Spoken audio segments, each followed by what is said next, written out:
नाज़रीन, माजी में कहा जाता था कि चली है रस्म कि कोई सर उठाकर ना चले, लेकिन आज सुप्रीम कोर्ट के दो मुअज़्ज़ज़ जजेस ने यह कह दिया है कि चली है रस्म कि कोई कपड़े पहन कर ना चले।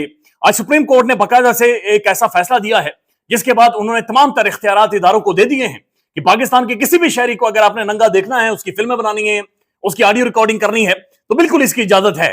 यानी सुप्रीम कोर्ट के जजेस ये समझते हैं कि पाकिस्तान के हर बंदे की जो प्राइवेसी है वो बढ़ गई थी, वो भाड़ में जाए, कोई प्राइवेसी नहीं है। और पाकिस्तान के तमाम तर इदारे, खुफिया एजेंसीज हों, दूसरे इदारे हों, वो सर्विलेंस कर सकते हैं, पाकिस्तान के आम शहरियों को देख सकते हैं। और बाकायदा से अहकामात आज सुप्रीम कोर्ट के जजेस ने जारी कर दिए हैं। अब जिन दो जजेस ने जारी किए हैं, ये वही दो मुअज़्ज़ज़ सुप्रीम कोर्ट के जजेस हैं जिन्होंने बाकायदा से माजी में इदारों को इंस्टिगेट किया कि आप सुप्रीम कोर्ट के फैसले ना माने। इस फैसले के हवाले से बातचीत करते हैं, लेकिन अभी एक ब्रेकिंग न्यूज आ रही है, और ये ब्रेकिंग न्यूज ये है कि डी चौक में इस वक्त लोग जमा होना शुरू हो गए हैं। ये बड़ी दिलचस्प कहानी है, ये आपको बताते हैं। लेकिन सबसे पहले ये मामला था ऑडियो लीक्स के हवाले से। बुशरा बीबी की ऑडियो लीक होती है, साकिब निसार के बेटे की ऑडियो लीक होती है। पाकिस्तान के अंदर आपको पता है कि प्राइम मिनिस्टर इमरान खान जब वज़ीर आज़म थे, पीएम हाउस को बग किया गया था और वहां की ऑडियो आ गई थी। पर सीक्रेट जो लाइन से कम्युनिकेशन की जा रही थी, वो सारी ऑडियोज तो पाकिस्तान के अंदर ऑडियोज वीडियोज लगातार चलती रहती हैं। और उनका एक तांता है जो पाकिस्तान के अंदर बंदा होता है, तमाम तर होटल्स भागे हैं, तमाम तर गेस्ट हाउसेज भागे हैं, तमाम तर मोबाइल फोन रिकॉर्ड किए जाते हैं।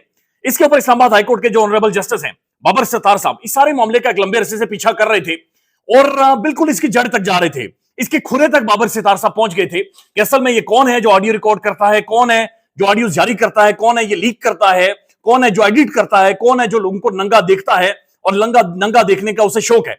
फिर ये हुकूमत लेकर मामला चली जाती है सुप्रीम कोर्ट में।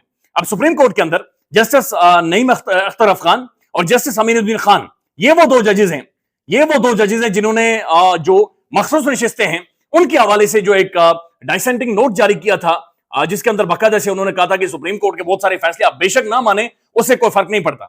इन्होंने बाबर सत्तार साहब के तमाम तर अहकामात को, तमाम तर ऑर्डर्स को उड़ाकर रख दिया है। ना सिर्फ उड़ाकर रख दिया, बल्कि जो रिमार्क्स दिए हैं वो हैरान कुन है। जस्टिस अमीनुद्दीन खान साहब ये कहते हैं कि सबसे पहले ये बताएं कि ये जो लोग हैं, उन्होंने कहा कि जिनके बारे में ये सब ऑर्डर आए हैं, ये जिनके बारे में ऑर्डर किए जा रहे हैं, जिनमें पीटीआई हो गई, आईएसआई होगी, एफआईए, मुख्तलिफ इदारे हो गए, क्या ये सारे लोग इस केस के अंदर पार्टी हैं या पार्टी नहीं है? उसके बाद उन्होंने कहा कि एक और चीज मुझे बताएं कि क्या जिन लोगों की ये ऑडियो लीक हो रही है, क्या ऐसा भी तो मुमकिन हो सकता है ना कि उन्होंने अपने फोन से खुद ही ऑडियो रिकॉर्ड की हो और फिर खुद ही ऑडियो लीक कर दी हो, या फिर खुद ही ऑडियो लीक हो गई हो।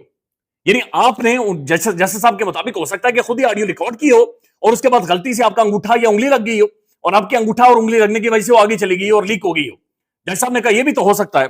फिर जज साहब कहते हैं कि यह भी तो मुमकिन है कि आजकल इतने नए नए सॉफ्टवेयर आए हुए हैं, तो किसी भी सॉफ्टवेयर से कुछ भी हो सकता है। मोबाइल फोन भी तो आपका डिवाइस ही है ना, उसके अंदर भी कोई ऐसा सॉफ्टवेयर आ सकता है कि आपकी ऑडियो रिकॉर्ड करके जारी कर दे। फिर वो कहते हैं कि यह भी तो मुमकिन है कि बाहर की कितनी बड़ी एजेंसीज हैं, दुनिया भर के खुफिया इदारे, तो हो सकता है कि खुफिया इदारे बुशरा बीबी की ऑडियो रिकॉर्ड करके लीक कर रहे हो, यह भी तो हो सकता है। तो ये लिटरली जजेस ने कहा है कि जनाब ये खुद भी ऑडियो लीक हो सकती है। जजेस ने यह भी कहा कि सॉफ्टवेयर आए हुए हैं, और जजेस ये भी कह रहे हैं कि जनाब दूसरे मुल्कों के खुफिया इदारे हैं, वो भी तो ऑडियो लीक कर सकते हैं। अब जो दूसरे ममालिक के खुफिया इदारे हैं वो अपने मुल्क की नेशनल सिक्योरिटी के लिए काम कर रहे हैं, ज़ाहिर उनके पास टाइम तो नहीं है कि वो बुशरा बीबी की और बाकी लोगों की ऑडियोज या वीडियोज रिकॉर्ड करके जारी करेंगे। और उसके बाद बाकायदा से कहा जा रहा है कि उन्होंने जस्टिस बाबर सत्तार साहब के तमाम तर ऑर्डर्स उन्हें मुअत्तल कर दिया है। और जनाब जो ऑडियो लीक केस था, इसके ऊपर मुअज़्ज़ज़ जजेस ने स्टे दे दिया है। बल्कि असद तूर साहब और जो साकिब बशीर साहब है, उन्होंने ये रिपोर्ट किया है कि जब ये ऑर्डर लिखवाया जा रहा था तो जो एडिशनल अटॉर्नी जनरल है वो लुक में देकर लिखवा रहे थे, जज साहब ये चीज, जज साहब अच्छा ये भी ऑर्डर में लिखे, जज साहब ये चीज, जज साहब ये भी। यहां तक कहा गया कि जब ऑर्डर आधे से ज्यादा लिखवा चुके तो उस वक्त जो एडिशनल अटॉर्नी जनरल थे, उन्होंने कहा सर एक और बात है, ये हमें सर्विलेंस से रोक रहे हैं, बाबर सत्तार साहब हमें सर्विलेंस से रोक रहे हैं। हालांकि बाबर सत्तार साहब ने कोई सर्विलेंस से नहीं रोका था, उन्होंने गैर कानूनी आम शहरियों की सर्विलेंस से रोका था, कानूनी तरीके से। यानी जो एक तरीकाकार है जहां पर आप मजिस्ट्रेट के सामने जाते हैं, जहां पर आप जजेस के सामने जाते हैं, जहां पर आप बाकायदा से हुकूमत के अहम तरीन मिनिस्ट्रीज के पास जाते हैं और उसके बाद जाकर एक मखसूस टाइम के अंदर ऑडियो रिकॉर्ड करते हैं। ये जो लीगल रिकॉर्डिंग है या जो ऑडियो रिकॉर्ड करनी है, सर्विलेंस करनी है, लीगल सर्विलेंस करनी है, इसको बाबर सत्तार साहब ने नहीं रोका था। लेकिन जो एडिशनल अटॉर्नी जनरल, उन्होंने कहा जज साहब वो हमें सर्विलेंस से रोक रहे हैं, तो जज साहब ने कहा कि कोई मसला नहीं है, ये भी शामिल कर दें, किसी को सर्विलेंस से नहीं रोका जाएगा। यानी कि तमाम तर पाकिस्तान की 25 करोड़ आबादी को, तमाम तर मुझे और आपको, हम सब लोगों को इन्होंने वल्नरेबल करके छोड़ दिया है, फेंक दिया गया है कि जनाब आप ऑडियो रिकॉर्ड कर सकते हैं, आप डेटा तक एक्सेस ले सकते हैं। बल्कि साकिब बशीर साहब ने बड़ी इंटरेस्टिंग चीजें बताई।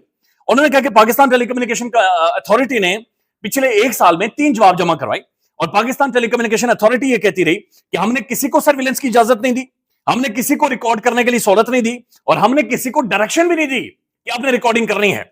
लेकिन उसके बाद जो टेलीकम्युनिकेशन ऑपरेटर्स हैं, जो कंपनीज है टेलीकम्युनिकेशन कंपनीज, उन्होंने जाकर कहा कि असल में ऐसा नहीं है, बल्कि पाकिस्तान टेलीकम्युनिकेशन अथॉरिटी जो हुकूमत का इदारा है, जो रियासत का इदारा है, उन्होंने हमें बाकायदे से कहा कि ये रिकॉर्ड करने वाला आप सिस्टम लगाएं, और सिस्टम लगाएं, इसके ऊपर जितने पैसे लगेंगे वो भी लगाएं, और ये सब कुछ लगाकर आप हमारे हैंडओवर कर दें। और टेलीकम्युनिकेशन जो ऑपरेटर्स हैं, कंपनीज हैं, उन्होंने ये कहा कि जनाब हमने बाकायदे से ये सारा सिस्टम लगाकर उसके बाद हुकूमत के हैंडओवर कर दिया था। तो बाबर सत्तार साहब बिल्कुल आखिरी इस नुक्ते पर पहुंच गए थे जहां पर उन्होंने जो मोबाइल कंपनीज हैं उन्हें और पीटीए को यह अहकाम जारी किए थे कि मोबाइल कंपनीज और पीटीए के दरमियान जो बुनियादी तौर पर खतो किताबत हुई है, गुफ्तगू हुई, बातचीत हुई, उसका सारा रिकॉर्ड दोनों इदारे हमारे सामने पेश करें।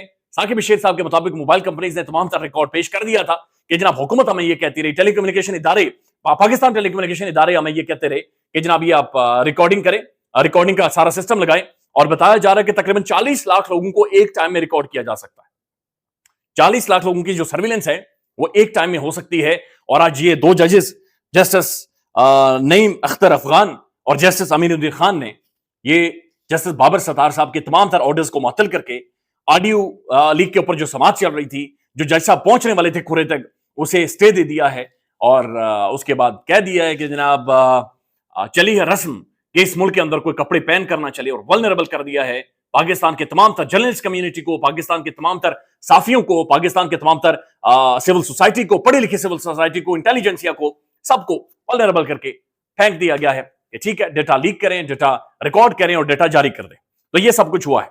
दूसरी खबर यह है कि जनाब ये डी चौक में, बल्कि ये वीडियो भी मैं कोशिश करूंगा आपको दिखाऊं, ये बाकायदे से यहां पर लोग जमा होना शुरू हो गए हैं, और ये अचानक से लोग जमा हुए हैं।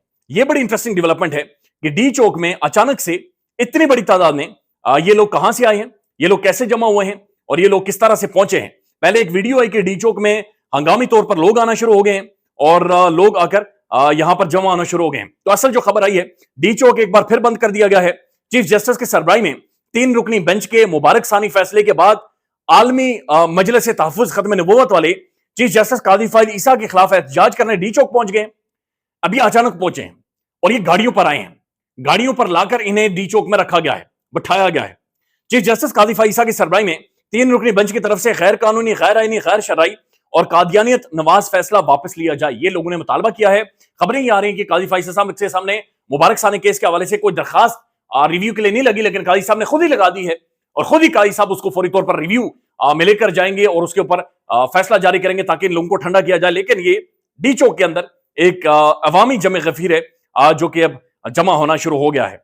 अब एक और खबर है, और ये एक तो इस्लामाबाद हाई कोर्ट से है, और ये बड़ी इंटरेस्टिंग खबर है। इस्लामाबाद हाई कोर्ट ने क्या किया है, क्या अहम खबर यह है कि इस्लामाबाद हाई कोर्ट ने 190 मिलियन पाउंड में जो एहतसाब अदालत इमरान खान का ट्रायल कर रही थी, इस्लामाबाद हाई कोर्ट ने ट्रायल कोर्ट को 190 मिलियन तोशाखाना केस का फैसला सुनाने से रोक दिया है। यानी ट्रायल चलता रहेगा 190 मिलियन पाउंड में, लेकिन फैसला सुनाने से जस्टिस मियां गुल हसन औरंगजेब और जस्टिस बाबर सत्तार साहब ने फैसला सुनाने से रोक दिया है। अब इमरान खान ने भी अडयाला जेल में बड़ी अहम तरीन गुफ्तगू और बातचीत की है, वो भी मुख्तसरन आपके सामने रख देते हैं कि खान असल में अडयाला जेल में क्या कह रहा है। और इमरान खान ने बड़ी अहम तरीन बातें की हैं कि आज ये जनरल फैज के जरिए मेरे साथ क्या करना चाहते हैं, और जनरल फैज को ये मेरे खिलाफ वादा माफ गवाह बनाना चाहते हैं। इमरान खान साहब ने यह कहा है कि जनरल रिटायर्ड फैज हमीद का सारा ड्रामा मुझे मिलिट्री कोर्ट ले जाने के लिए किया जा रहा है। फैज हमीद को मेरे खिलाफ वादा माफ गवाह बनाने की कोशिशें की जा रही हैं। इन सबको मालूम है कि मेरे खिलाफ बाकी सारे केसेस फारिग हो चुके हैं, इसलिए ये अब मुझे मिलिट्री कोर्ट्स की तरफ ले जाना चाहते हैं, जिसकी वजह से जनरल फैज को गिरफ्तार किया गया है। ये जनरल फैज हमीद से कुछ ना कुछ उगलवाना चाहते हैं। ये जनरल फैज से कोई ना कोई बयान दिलवाएंगे कि 9 मई साजिश थी। अगर जनरल रिटायर्ड फैज हमीद ने मेरी गिरफ्तारी का ऑर्डर किया, सीसीटीवी फुटेज चोरी की, तो इसको पकड़ें। इमरान खान ने कहा कि जनाब ये भी बताएं कि जनरल फैज ने मेरी गिरफ्तारी के अहकाम इस्लामाबाद हाईकोर्ट से जारी किए थे। फिर खान ने कहा कि जो साजिश करता है वो जुडिशल कमीशन का मुतालबा नहीं करता, रिजीम चेंज हमारे खिलाफ हुआ और मुझे ही जेल में डाल दिया गया है। मैं बार बार कह रहा हूं कि 9 मई के ऊपर जुडिशल कमीशन बनाया जाए। ये कह रहे हैं कि फैज हमीद मास्टरमाइंड था, کیا فیض حمید نے مجھے گرفتار کروایا ہے؟ ان کو شرم نہیں آتی؟ یہ کہہ رہے ہیں کہ general retired Faiz Hamid Bushra be be کو ہدایت دیتا تھا۔ پھر خان نے کہا کہ ان کو ڈر ہے کہ چیف جسٹس قاضی فائز عیسیٰ چلا گیا تو الیکشن کی چوری کھل جائے گی۔ جنرل باجوہ نے میری کمر میں چھرا گھونپا ہے۔ باجوہ نے نواز شریف سے ڈیل کر کے جنرل فیض کو عہدے سے ہٹایا ہے۔ پھر صحافی نے ان سے سوال پوچھا کہ آپ ہمیشہ جنرل فیض حمید کو دفاع کرتے ہیں، اب جب وہ گرفتار ہو چکے ہیں تو آپ کو کیوں خدشہ ہے کہ وہ وعدہ معاف گواہ بن جائیں گے؟ عمران خان نے کہا کہ مجھے کوئی فکر نہیں ہے، اگر وہ میرے خلاف کوئی گواہی دیتا ہے میں جنرل فیض حمید کی حد تک صرف یہ کہہ رہا ہوں کہ وہ طالبان کے ساتھ 3 سال تک مذاکرات کر رہا تھا، اس کو ہٹانا نہیں چاہیے تھا۔ میں نے جنرل باجوہ سے بھی کہا تھا کہ اس کو نہ ہٹاؤ۔ اب یہ خان بنیادی طور پر جنرل فیض کے حوالے سے جو بھی عمران خان کا سٹانس ہے وہ لارجلی اس چیز کے حوالے سے ہے کہ ہمیں اس دور میں جب امریکہ کا وڈرال ہوا تھا تو ہمیں انگیج کرنا چاہیے تھا طالبان کو، اور پاکستان میں یہ دہشت گردی نہ ہوتی۔ آپ اگر یہ پھر صافی نے سوال کیا آپ اگر ملٹری کورٹ چلے گئے تو پارٹی کا کیا بنے گا؟ پارٹی میں تو اختلافات بہت زیادہ ہیں۔ صافی کا سوال، عمران خان نے کہا یہ جو مرضی کر لیں، ہماری پارٹی آئے روز مضبوط ہو رہی ہے اور اسے کوئی مسئلہ میری پارٹی کو نہیں ہوگا۔ پھر عمران خان سے سوال پوچھا گیا بطور وزیر اعظم آپ کو آرمی چیف بھی صحیح نہیں ملا، آپ کو D G I S I بھی صحیح نہیں ملا، آپ کو آفس بوائے بھی صحیح نہیں ملا، تو آپ کس چیز کے وزیر اعظم تھے؟ تو خان نے کہا کہ میں نے جنرل باجوہ کی مکمل حمایت کی لیکن اس نے میری کمر میں چھرا گھونپا ہے۔ اڈیالہ جیل۔ پھر عمران خان کی گفتگو کے دوران فیملی کارنر میں سے خواتین کے شور شرابے کی آوازیں آتی رہی۔ اس دوران عمران خان 3 مرتبہ میڈیا ٹاک کرتے رک گئے۔ فیملی کارنر سے خواتین کے شور شرابے کے باعث عمران خان جلدی میڈیا ٹاک کر کے فیملی کارنر میں چلے گئے۔ خواتین کے جو جناب شور شرابے کے باعث عمران خان نے صحافیوں کے سوالوں کے محدود جواب دیے اور اس طرف سے بتایا جا رہا ہے کہ شور آ رہا تھا۔ تو یہ گفتگو ہے جو کہ عمران خان صاحب نے اڈیالہ جیل میں کی ہے۔ ڈی چوک میں اس وقت بندے کھڑے ہونا شروع ہو گئے ہیں اور جسٹس بابر ستار صاحب کو آڈیو لیک سے سماعت کرنے سے، مزید اس کو پروسیڈنگ سے روک دیا ہے۔ خیال رکھیے گا، مزید آپ کو اپڈیٹ کریں گے۔ اللہ حافظ۔